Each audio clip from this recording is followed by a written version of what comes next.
दर्शकवृन्द नमस्कार। राष्ट्रिय प्रजातन्त्र पार्टी राप्रपाका वरिष्ठ उपाध्यक्ष रविन्द्र मिश्रले पार्टी सरकारमा जान नहुने बताएका छन्। बहुमतको सरकार बन्न नसक्ने अवस्थामा सरकार गठनमा समर्थन गरेको स्पष्ट पारेका उनले सरकारमा भने जान नहुने बताएका हुन्। यद्यपि राप्रपा अध्यक्ष राजेन्द्र लिङ्गदेनले सरकारमा जान नहुने स्पष्ट पारिसकेका छन्। राप्रपा सहित 7 दलको समर्थनमा नेकपा माओवादी केन्द्रका अध्यक्ष पुष्पकमल दाहाल प्रचण्ड प्रधानमन्त्री नियुक्त भइसकेका छन्। राप्रपासँग प्रतिनिधि सभामा 14 सिट छ।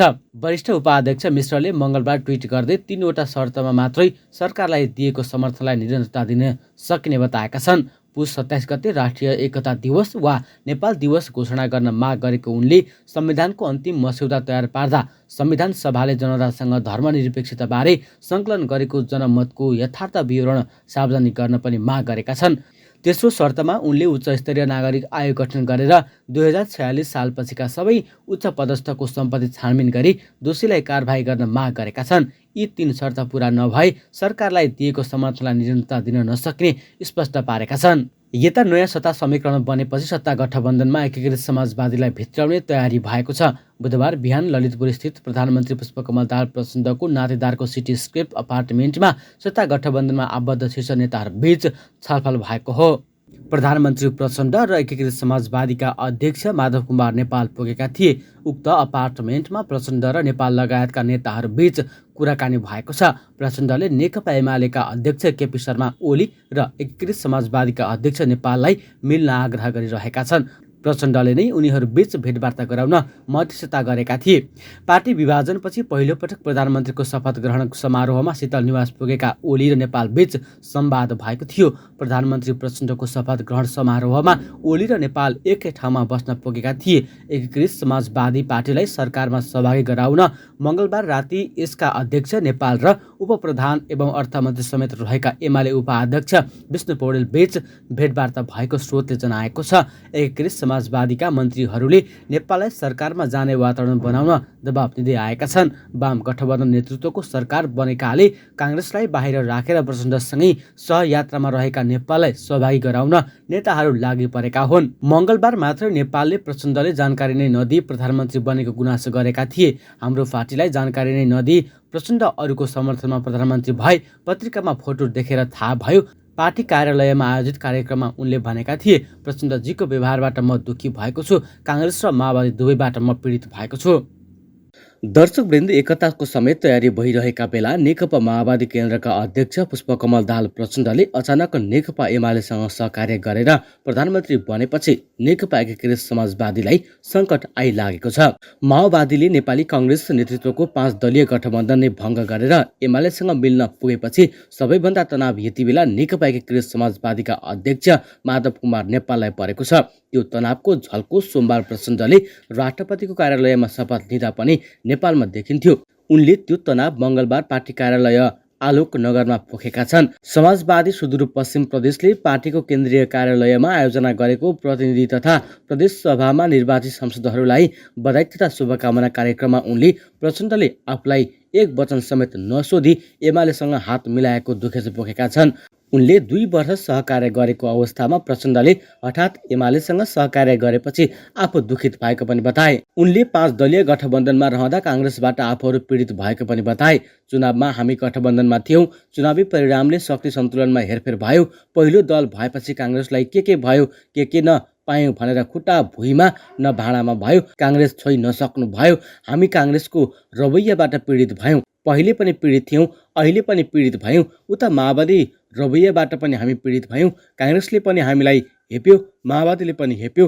हाम्रो शक्तिलाई अन्डरमाइन्ड गर्यो, बेहोस्ता गर्यो। उनले चुनावमा काङ्ग्रेस र माओवादी दुवैले सहयोग गरेको पनि सुनाए। उनले दुवै शक्तिले साथ नदिएको भए आफूहरूले जित्न नसके पनि बताए।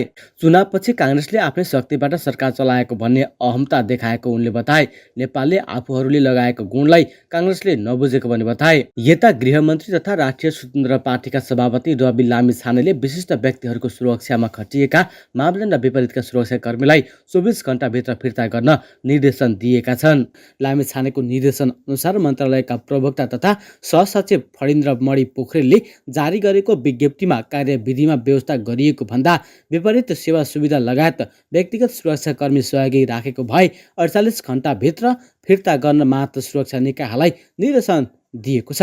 विशिष्ट व्यक्तिहरूको सुरक्षा व्यवस्थापनलाई प्रभावकारी, व्यवस्थित र परिणाममुखी बनाउनका लागि मन्त्रालयले विशिष्ट व्यक्तिहरूको सुरक्षा व्यवस्थापन कार्यविधि 2077 जारी गरेर कार्यान्वयनमा ल्याएको छ। उक्त कार्यविधिमा तोकिए अनुसार बहालवाला तथा पूर्व कर्मचारी तथा सुरक्षाकर्मीहरूले व्यक्तिगत सुरक्षाकर्मीको सुविधा पाउने व्यवस्था रहेको छ। उक्त कार्यविधिमा व्यवस्था गरिएको भन्दा विपरीत सेवा सुविधा लगायत व्यक्तिगत सुरक्षाकर्मी सहयोगी राखेको भए 48 घण्टाभित्र फिर्ता गर्न मातहत सुरक्षा निकायलाई निर्देशन गरी सकिएको हुँदा उक्त कार्यविधि पालना गर्न सहयोग गरिदिनु हुन सबैमा अनुरोध छ।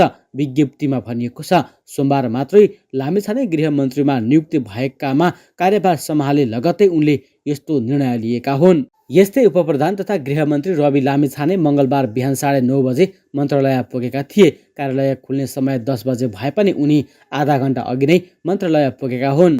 मन्त्री रविले सोमबार पद तथा गोपनीयताको शपथ लिएर कार्यभार सम्हालेका थिए। गृह मन्त्रालयका सचिव विनोद प्रकाश सिंह मन्त्रीभन्दा पनि ढिलो हाजिर भएका छन्। सचिव सिंह बिहान 9:50 बजे मन्त्रालय पुगेका हुन्। मन्त्री पहिले आएर बसेपछि अन्य कर्मचारीले समेत हतार मन्त्रालय आएर हाजिर गरेका छन्।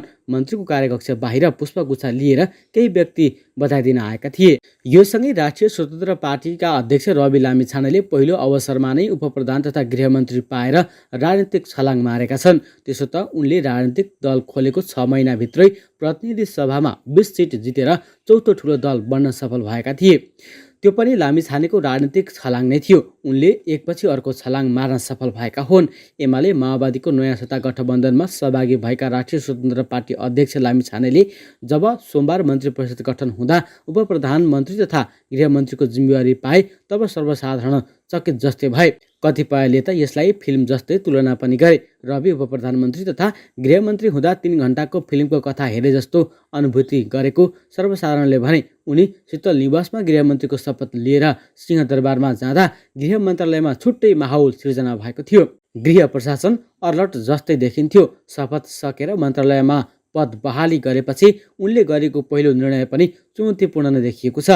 गृहमन्त्री लामिछानेले बलात्कारपछि हत्या गरिएकी निर्मला पन्तलाई न्याय दिन आवश्यक पहल गर्ने निर्णय पनि गरे। शपथ ग्रहणपछि कार्यभार सम्हालेपछि उनले आफ्नो पहिलो निर्णयका रूपमा निर्मला पन्तलाई न्याय दिनका लागि पहल गर्ने निर्णय समेत गरेका छन्।